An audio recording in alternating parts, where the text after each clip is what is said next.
खुलदाबाद सूफ़ी बुज़ुर्ग हज़रत ख्वाजा मुंतजिबुद्दीन ज़रज़री बख्श रहमतुल्लाह अलैह के 738वें उर्स के मौके पर मारूफ फ़िल्म अदाकार रज़ा मुराद की सदारत में कुल हिंद उर्दू मुशायरा मुनक़्क़िद किया गया। इस मुशायरे में मुल्क भर से नामवर शोरा ने शिरकत की।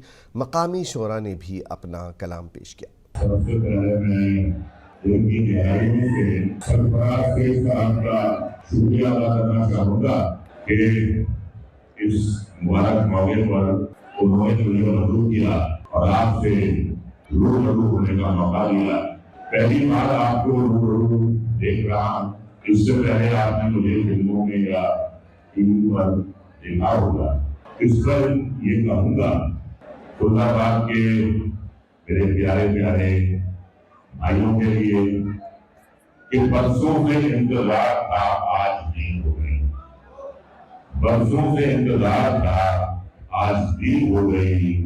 बस यूं समझिए आज मेरी ईद हो गई। मैं क्या बताऊं वो कितना करीब है मेरे। मैं क्या बताऊं वो कितना करीब है मेरे। मेरा ख्याल भी उसको सुनाई देता है। मैं क्या बताऊं वो कितना करीब है मेरे। मेरा ख्याल भी उसको सुनाई देता है।